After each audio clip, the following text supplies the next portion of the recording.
Bismillahirrahmanirrahim. Assalamualaikum warahmatullahi wabarakatuh.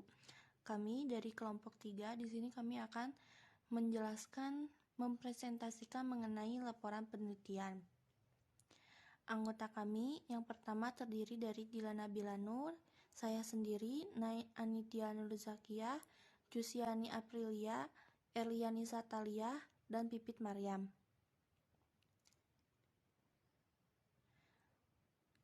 Yang pertama kami akan membahas mengenai di sini ada 2 poin, yaitu pengenalan laporan penelitian dan sistematika laporan penelitian. Dari definisi, yang pertama akan dijelaskan oleh Dilan Nabila Nur. Bismillahirrahmanirrahim. Di sini saya akan menjelaskan definisi atau pengertian laporan penelitian. Laporan penelitian merupakan karya tulis ilmiah resmi yang membahas permasalahan di bidang tertentu yang digunakan sebagai syarat penyelesaian studi akhir jenjang pendidikan tertinggi. Laporan penelitian adalah karya ilmiah yang ditunjukkan untuk memberi sumbangan bagi kemajuan bidang ilmu yang ditekuni si penulis. Selanjutnya, ada karakteristik laporan penelitian. Yang pertama, terarah pada eksplorasi permasalahan atau pemecahan masalah pada bidang keilmuan tertentu. Yang kedua, ditulis atas dasar hasil pengamatan atau observasi lapangan atau penelaahan perpustakaan yang relevan. Yang ketiga, mendemonstrasikan kemampuan ilmiah pemiliknya. Adapun tujuan dari laporan penelitian yaitu sebagai kegiatan pendidikan, sebagai kegiatan penelitian, sebagai kegiatan pemikiran, dan sebagai kegiatan penulisan. Kemudian, adapun syarat-syarat laporan penelitian yaitu penulisan disusun secara umum yang terdiri dari pernyataan umum dan aspek yang dilaporkan sesuai dengan sistematik. Menggunakan bahasa yang baku, yaitu bahasa yang mudah dipahami. Pembuktiannya berdasarkan fakta atau yang benar-benar terjadi dan tidak mengandung opini sendiri dan sesuai metodologi keilmuannya. Sekian, terima kasih. Selanjutnya, untuk di bagian pembuka akan dijelaskan oleh saya sendiri. Di bagian pembuka, yang pertama yaitu terdiri dari lembar judul, yang kedua halaman pengesahan, yang ketiga abstrak, yang keempat kata pengantar, yang kelima daftar isi, yang keenam daftar tabel, yang ketujuh daftar gambar, yang kedelapan daftar lampiran.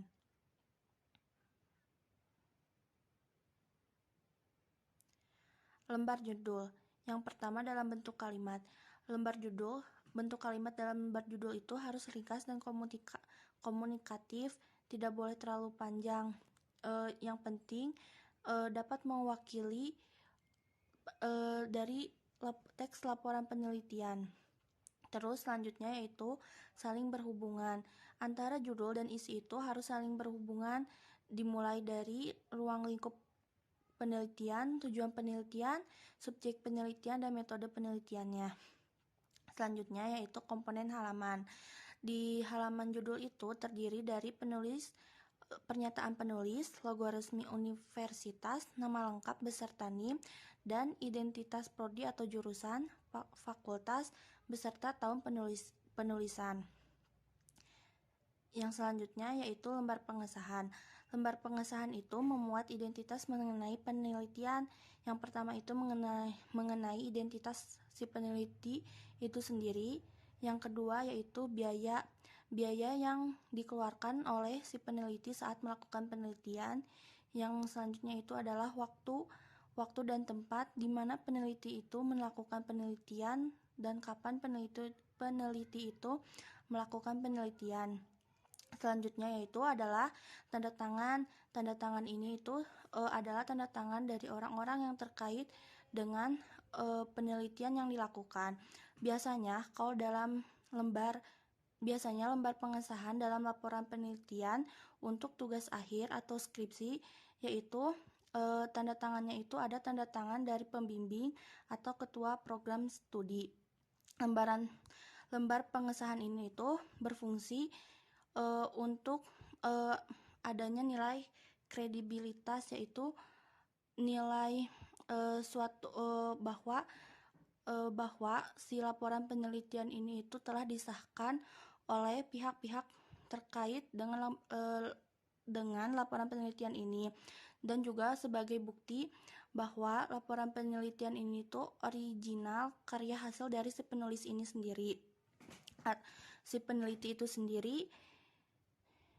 Selanjutnya yaitu pada bagian abstrak. Pada bagian abstrak itu merupakan uraian singkat dan lengkap yang dimulai dengan judul permasalahan, pendekatan terhadap masalah, landasan teoritis yang digunakan, hasil temuan, dan rekomendasi.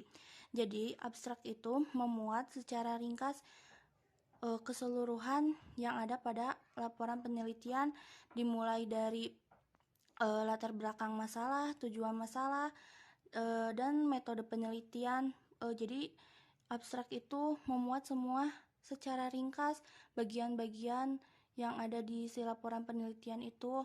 Abstrak ini tuh sangat penting untuk laporan penelitian, karena dengan abstrak si pembaca yang akan membaca laporan penelitian itu akan mengetahui semua informasi yang mengenai isi tulisan dalam si suatu laporan penelitian ini. Selanjutnya akan dibacakan oleh Cusi Apriliani. Kemudian ada kata pengantar. Di dalam kata pengantar berisi tentang uraian yang mengantarkan para pembaca laporan penelitian pada permasalahan yang akan diteliti. Di dalam kata pengantar dapat pula diungkapkan ucapan terima kasih dan apresiasi penulis kepada pihak-pihak yang telah berjasa dalam menyelesaikan karya tulis ilmiahnya. Kemudian ada daftar isi. Daftar isi merupakan penyajian sistematika isi secara rinci dari laporan penelitian. Daftar ini berfungsi untuk mempermudah pembaca mencari judul atau subjudul yang ingin dibacanya. Oleh karena itu, judul dan subjudul yang ditulis dalam daftar isi harus langsung ditunjukkan nomor halamannya. Kemudian ada daftar tabel. Pada dasarnya, fungsi daftar tabel ini sama dengan daftar isi, yaitu penyajian tabel secara berurutan mulai dari tabel pertama sampai dengan tabel terakhir. Daftar yang ada di dalam laporan penelitian. Setiap nomor urut tabel pada daftar tabel diberi nomor halaman yang menunjukkan pada halaman mana tabel itu terletak. Kemudian ada daftar gambar. Daftar gambar berisi untuk menyajikan gambar secara berurutan. Setiap judul gambar disertai dengan nomor urut halaman tepat gambar itu terletak. Bagian selanjutnya akan dibacakan oleh Erlia. Bismillahirrahmanirrahim. Daftar lampiran. Daftar lampiran mempunyai fungsi yang sama dengan daftar-daftar yang lain, yakni menyajikan lampiran secara berurutan. Dalam daftar lampiran disajikan nomor urut lampiran, nama lampiran, dan nomor halaman tempat lampiran tersebut terletak dalam laporan penelitian yang bersangkutan.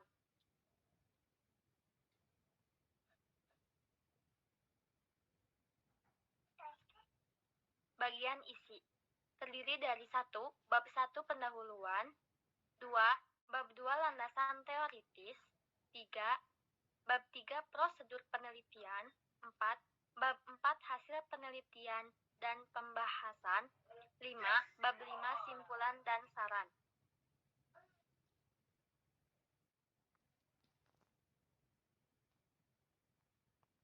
Latar belakang penelitian memaparkan konteks penelitian yang dilakukan mengenai topik atau isu yang diangkat dalam penelitian secara menarik sesuai dengan perkembangan situasi dan kondisi. Kemudian, tujuan penelitian akan tercermin dari rumusan masalah yang disampaikan sebelumnya. Rumusan masalah penelitian yaitu mengidentifikasi secara spesifik mengenai permasalahan yang akan diteliti, dibuat dalam bentuk pertanyaan dan jumlahnya disesuaikan dengan sifat dan kompleksitas penelitian yang dilakukan. Manfaat signifikansi penelitian yaitu gambaran nilai lebih atau kontribusi yang dapat diberikan oleh hasil penelitian.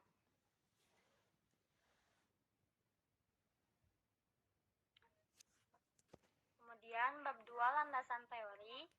Terdapat landasan teori, yaitu berisi hasil telaahan terhadap teori dan hasil penelitian terdahulu yang terkait. Pada dasarnya, teknik menyusun landasan teoritis sama seperti menyusun landasan teoritis pada proposal penelitian. Kemudian, anggapan dasar atau kerangka berpikir. Kerangka berpikir merupakan uraian yang logis dan sistematis yang menghubung kaitkan antar masalah yang dihadapi dengan teori-teori yang digunakan. Anggapan dasar merupakan pernyataan konseptual yang sudah terbukti kebenarannya. Anggapan dasar berfungsi sebagai landasan ilmiah bagi pelaksanaan penelitian yang dilaksanakan. Kemudian, hasil penelitian yang relevan, yaitu pada bab 2 juga dicantumkan hasil penelitian yang relevan sebagai alat ukur untuk membedakan dengan penelitian-penelitian terdahulu. Yang terakhir ada hipotesis. Hipotesis adalah pernyataan konseptual atas gambaran hasil penelitian yang akan dilakukan, yang kebenarannya masih harus dibuktikan melalui penelitian. Selanjutnya akan dibacakan oleh Pipit. Baik, untuk bab 3 di sini ada prosedur penelitian. Bagian ini merupakan bagian yang bersifat prosedural atau bagian yang mengarahkan pembaca untuk mengetahui bagaimana peneliti merancang penelitiannya. Di bagian ini terdapat dua alur pemaparan metode penelitian. Pertama melalui pendekatan kuantitatif dan kedua melalui pendekatan kualitatif. Untuk pemaparan metode kuantitatif, di sini pertama ada desain penelitian. Di desain penelitian ini, penulis atau peneliti menyampaikan secara eksplisit apakah penelitian yang dilakukan itu merupakan kategori survei atau kategori eksperimental. Kedua, lalu ada partisipan. Selanjutnya ada populasi sampel. Populasi sampel itu berkaitan dengan partisipan. Jadi untuk menentukan partisipan itu menggunakan cara populasi dan sampel. Selanjutnya ada instrumen penelitian. Di bagian ini disampaikan secara rinci mengenai instrumen atau alat pengumpul data yang digunakan dalam penelitian. Selanjutnya ada prosedur penelitian. Di bagian ini memaparkan secara kronologis langkah-langkah penelitian yang dilakukan, terutama bagian desain penelitian dioperasionalkan secara nyata. Lalu terakhir ada analisis data. Bagian ini secara khusus disampaikan jenis analisis statistik beserta jenis software khusus yang digunakan.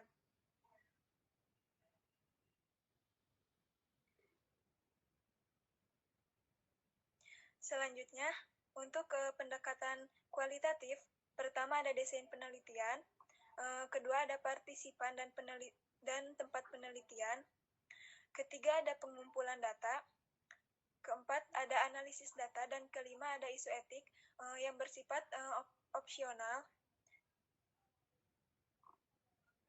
Lalu untuk bab 4, di sini ada hasil penelitian dan pembahasan. Bab ini berisi sorotan objektif peneliti terhadap hasil penelitiannya. Tolak ukurannya dapat dikembalikan pada persiapan, asumsi, hipotesis, metode penelitian, tolak ukur penafsiran data, dan komponen-komponen lain yang terlibat dalam penelitian yang bersangkutan. Dalam pembahasan ini diperlukan sikap ilmiah dalam penelitian, atau sikap siap dikritik dan bersedia mengemukakan keanehan yang terjadi ketika penelitian.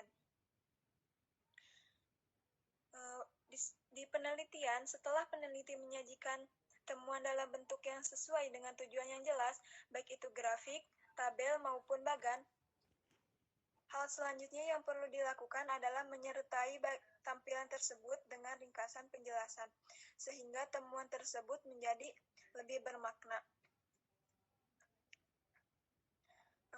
Lalu untuk pembahasan, umumnya pada pembagian pembahasan peneliti akan menolak atau menerima hipotesis yang telah diajukan untuk menjawab pertanyaan penelitian.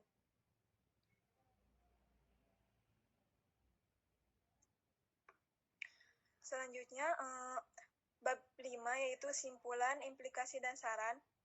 Di simpulan ini, hal disajikan adalah pemaknaan peneliti secara terpadu semua hasil peneliti yang diperoleh. Lalu untuk saran, dapat ditujukan kepada para pembuat kebijakan, para pengguna hasil penelitian, dan kepada para peneliti berikutnya yang berminat untuk melakukan penelitian selanjutnya. Lalu di bagian penutup ada daftar pustaka. Daftar pustaka ini memuat semua sumber tertulis dan tercetak yang pernah dikutip dan digunakan dalam penulisan karya ilmiah. Terakhir ada lampiran-lampiran berisi semua dokumen yang digunakan dalam penelitian dan penulisan hasil-hasilnya dalam satu karya ilmiah. Sekian yang dapat saya sampaikan, kembali kepada moderator. Baik, terima kasih kepada Dila, Cusi, Elia, dan Pipit. Selanjutnya ada sedikit tambahan dari saya, yaitu mengenai perbedaan abstrak dan latar belakang masalah. Seperti yang dijelaskan pada presentasi tadi, bahwa abstrak itu jelas berbeda dengan latar belakang masalah, karena abstrak itu isinya berisi ringkasan dari seluruh bagian yang ada pada laporan penelitian, kecuali judul dan lembar pengesahan. Karena sudah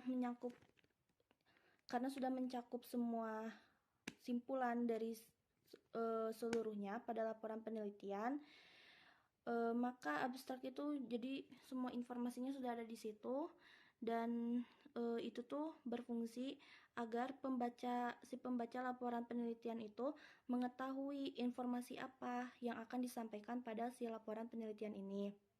Selanjutnya, untuk latar belakang, seperti yang dijelaskan oleh Elia, bahwa latar belakang itu isinya itu adalah alasan hal yang mendasari si penulis untuk melakukan sebuah penelitian. Latar belakang masalahnya itu dimulai dari kondisi dan situasi perkembangannya bagaimana. Sekian dari kelompok kami. Mohon maaf bila ada salah kata. Wabillahi taufiq wal hidayah. Wassalamualaikum warahmatullahi wabarakatuh.